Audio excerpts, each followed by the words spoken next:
Welcome back. Today, we're diving into the highlight moments of the absolute gut punch of a drama, Chu-E, which translates to eliminating evil. And let me tell you, this is way more than just a crime show. It's a deep, dark look at what happens when good people get pushed right to the very edge. So the whole thing kicks off with this really haunting question. But don't go picturing some serene, moonlit beach. That's not what this is about. Yeah, this question, it's our ticket into the show's incredibly bleak world. It's not about a pretty view, it's about setting the stage for a small seaside town that basically becomes an arena where human nature just gets slowly and painfully ripped apart. So let's talk about this town, Nuan Hightown. On the surface, it looks like any other tight-knit community, right? Friendly neighbors, local shops, but just under that surface, something really dark is festering. Turns out everybody is hiding something.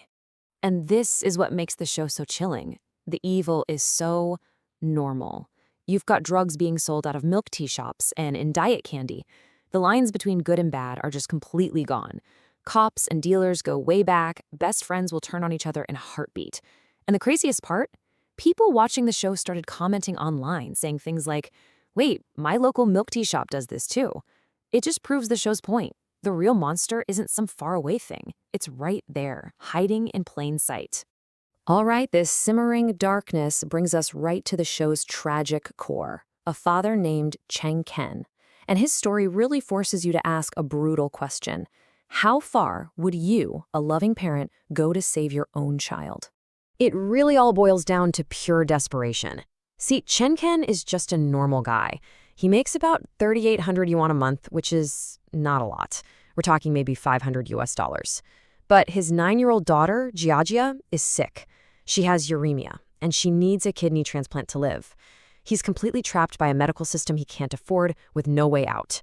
And it just pushes him toward the unthinkable.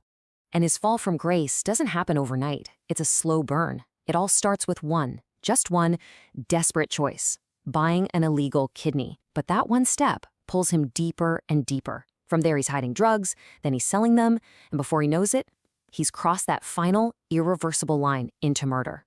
It's a total moral collapse, happening one small compromise at a time. And this is the scene, the one that absolutely exploded online, getting something like 100 million views. His own daughter, the whole reason he's doing any of this, she just looks him right in the eyes and asks this devastatingly simple question. It's the sound of pure innocence just slicing right through all of his justifications.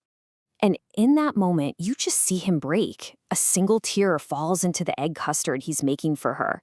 And then when she feeds a spoonful back to him, it's like they're both consuming his broken conscience. It's this powerful, heartbreaking symbol of how his actions have poisoned the very love he was trying so hard to protect. But you know, Chen Ken isn't the only character being driven by this kind of twisted love. Now we gotta talk about Cheng Xiangdong, a man whose devotion leads him down a totally different but just as tragic path of self-destruction. So for the first 6 episodes, you look at this guy and you just think he's weak, kind of pathetic, right? He lets everyone walk all over him. And then episode 7 hits and he just snaps. He rams a drug dealer's car with this cold, terrifying look on his face. And you realize, oh, that wasn't weakness. That was a plan. He's been brewing this for a long, long time. At one point, he says this to his ex-wife, Li Shaya. And when you first hear it, it sounds like some cheesy, over-the-top line. But looking back at it now, it's basically his mission statement. Every single crime, every violent thing he does, it was all his twisted way of trying to protect her. And that, of course, brings us to Li Xiaya herself. And she's one of those characters you find it really hard to hate because her motivations, her dreams, they're so painfully relatable. Talk about a paradox. Online, she's this influencer posting all these inspiring messages about female empowerment and being independent. But behind closed doors, she's the one packaging the diet candy that's laced with drugs. And it's all for one goal: to make enough money to get out of her dead-end town and, as she puts it, live like a real person. And this was her killer sales pitch.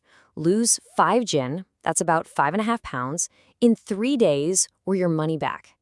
It was so effective, and it perfectly captures the lie she was living. This beautiful, tempting promise that was hiding something truly poisonous underneath. The irony in the end is just crushing. She actually does it. She gets her suitcase full of cash. But in the very next moment, she's cornered by the cops and she jumps into the sea. She earned all that money to finally start living, but she never got to spend a single yawn of it. Her entire life was just swallowed up by this empty dream. So all of these broken lives, these terrible choices, they all build and build until they come crashing down in the show's absolutely devastating finale. And it all unravels with a single phone call that makes everything meaningless. Okay, so let's just reset for a second. We have to remember that everything Chen Ken did, all the dealing, the killing, every awful thing, it was all built on one single purpose. He needed money to save Jiajia. That was his justification for everything. So he finally has the money. He did it. And then the phone rings, and the person on the other end tells him that a compatible kidney was found, and it's been donated to Jiajia. For free. They say, money? We don't want any. And this is the ultimate gut punch. He just collapses, making this raw, animalistic sound. And it's not because the money is useless now.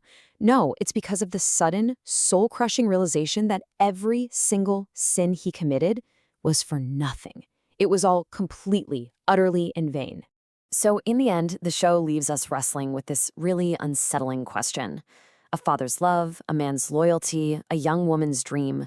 These feelings weren't evil, they were desperate, and they were human. But True forces us to ask, when you pave your road to salvation with so much sin, what is actually left to be saved?